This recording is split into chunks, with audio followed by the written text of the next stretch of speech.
book lovers, this is Jenny at Julia Baby Jen, and this is the Totally Didn't book tag.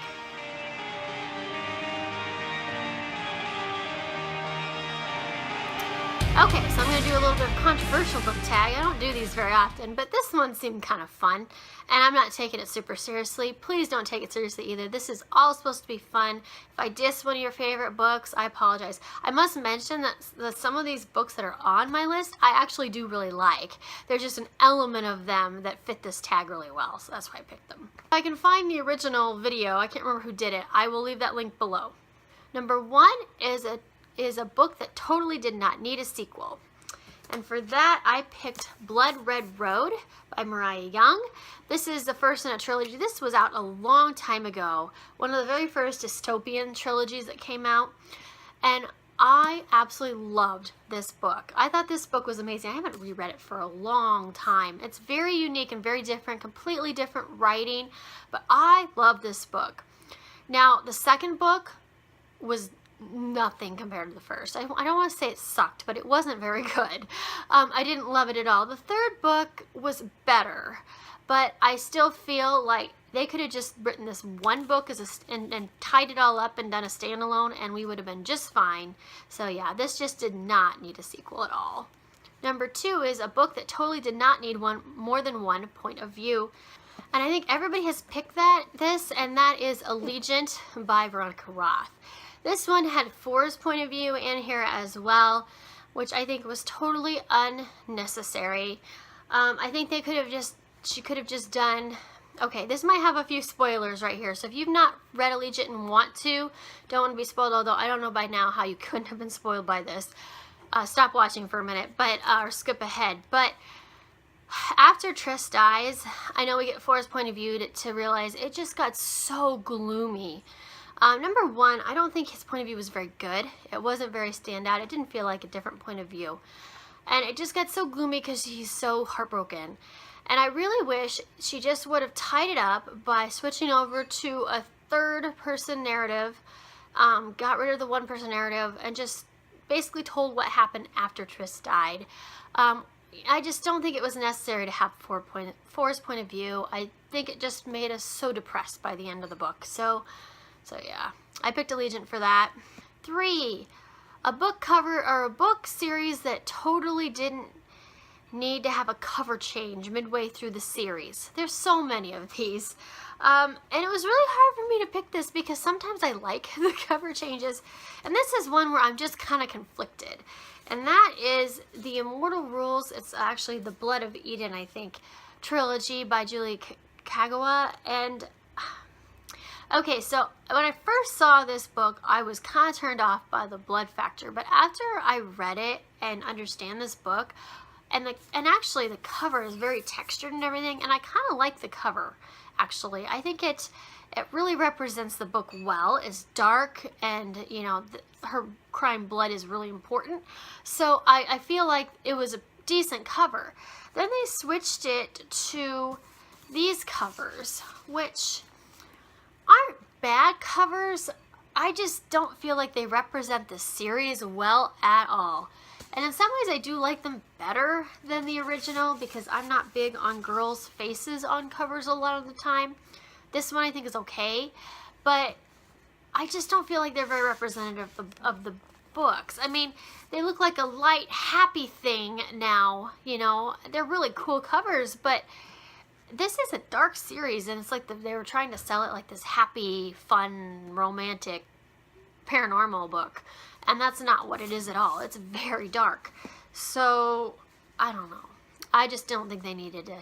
I don't know if they needed to keep going with the face, but I don't think that these were a good change at all. So, I picked that for that one. And I do absolutely love that series, by the way. Number 4 is a book that totally did not need a love triangle. And for that one, I picked The Selection by Kira Cass. I do not think that there was any purpose at all in having Aspen in these books. Maybe at the beginning, but once she gets there, I just don't feel like it was even necessary. There's enough going on with all the other characters and the world and everything to entertain people and keep the story going. And at the end, I know he kind of played a role, but again, I just don't think it was even necessary. I think the love triangle was there just to have a love triangle, and I don't think it served any purpose at all. I think everybody would have enjoyed this series a lot better if he had not even been in it, or if he'd been in it, he'd been like at the very beginning of this, and then maybe towards the end of the book, she kind of tells him to shove off or something, and I'm totally down with you, and then we're done with him. I don't think it was necessary. She was so flaky. It just made her look like a total flake and an idiot. And I did not like that. I did not like America that much at all. This series for me was not about her at all. I did like Max. Is it Max or Maxim? What's his name? Maxon. That's it. Maxon. I did like him a lot. I think he was too perfect at times, but I liked him okay. I did not like America at all. And I think that if we'd gotten rid of Aspen earlier in the series, and he hadn't been a full-blown love triangle all the way through, I think we all would have liked her a little better, because it really did make her look like a total flake. 1 second, I'm in love with Max, and 1 second, I'm in love with Aspen. And whoever she's with, she's in love with, and she just doesn't think at all. I don't know. For someone who's supposed to be so smart and strong and a future leader, she just was terrible on that. So, yeah, I definitely don't think we needed a love triangle with this series. And definitely not with this book. Number 5 is a book that totally didn't, totally didn't need to have this book in the series. You could have skipped this book entirely, and that for me is Yellow Brick War by Danielle Page. Now, I haven't read The End of Oz yet, which is the last book. This is the 3rd book in this series. This is a series, it's like a retelling of The Wizard of Oz, but it's like a sequel almost, where like Dorothy has taken over Oz, become super evil, and the Scarecrow and the Tin Man, the Cowardly Lion are with her, and they're like, it's a huge dystopian thing on Oz, and they're killing people. It's terrible. And this girl named Amy from Kansas gets sucked into a tornado and goes back in Oz, and she's supposed to help the witches kill Dorothy and bring Oz back to normal. So it's stretched into a 4-book series. It's supposed to be 3. So when this first came out, Yellow Brick War, everybody thought this was going to be the last book in the series. And it wasn't. They extended it for another, and they've added 1 million novellas too, which I have not read any of them yet, so I can't tell you if those are worth reading or not. I do have some of them, but I haven't read them yet. But the first book was pretty good. I say the first half I was a little but the second half was decent. The second book was pretty good too. I mean, this isn't like a series that I fall down loving, but I enjoy it. It's entertaining. I love Oz, so that's part of it. This book was so unnecessary. It felt like total filler. It felt like the publishers stretched the series out to make more money, and as a result we have this book. Yellow Brick War, you would think, is full of action, and there's only a battle scene at the very end. Well, there's a small one at the beginning and then one at the very end.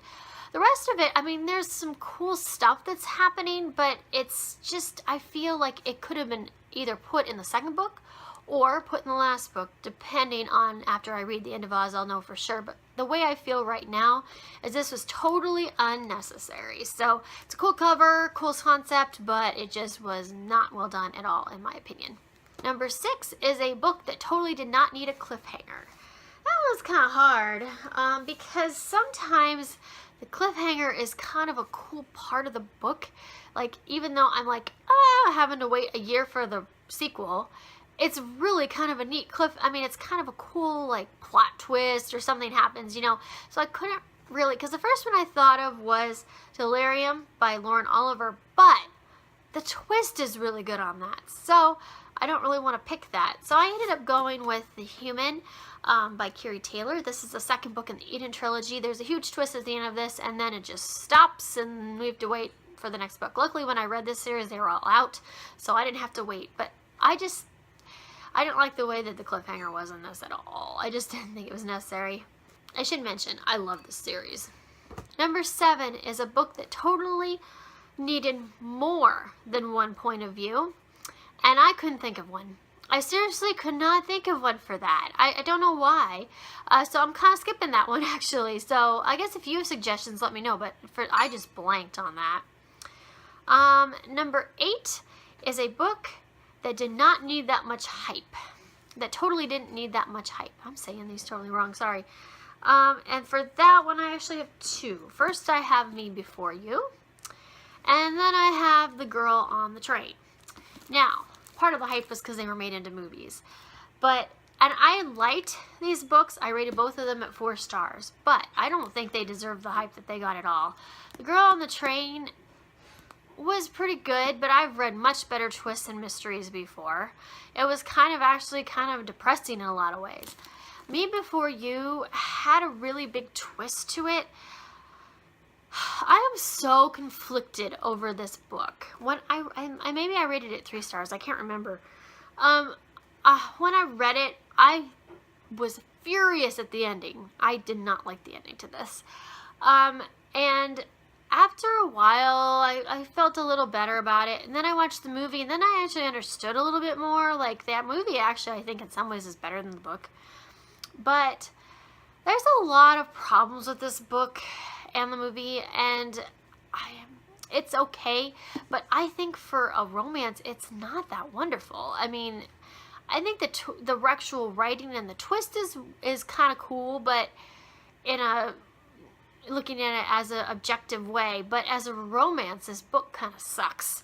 So, and that's kind of what it is thought of as, is a romance. If they had it more as like a literary fiction novel, typed it more like that, I think it would be better. But just as a romance, I just don't think it deserves the hype at all. There's much better romances out there.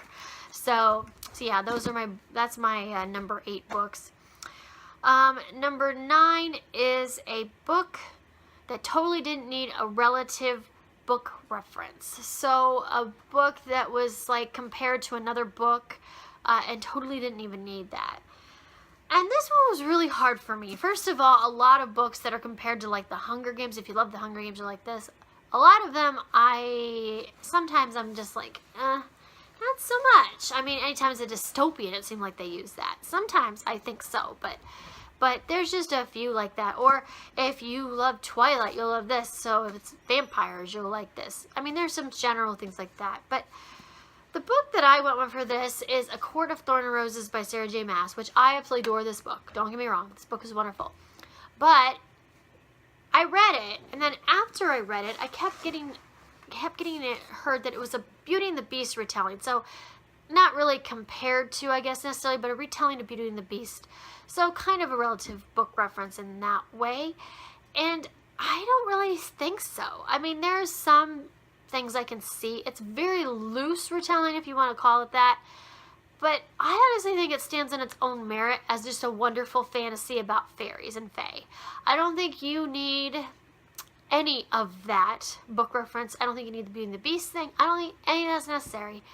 I think that it's just a wonderful book on its own.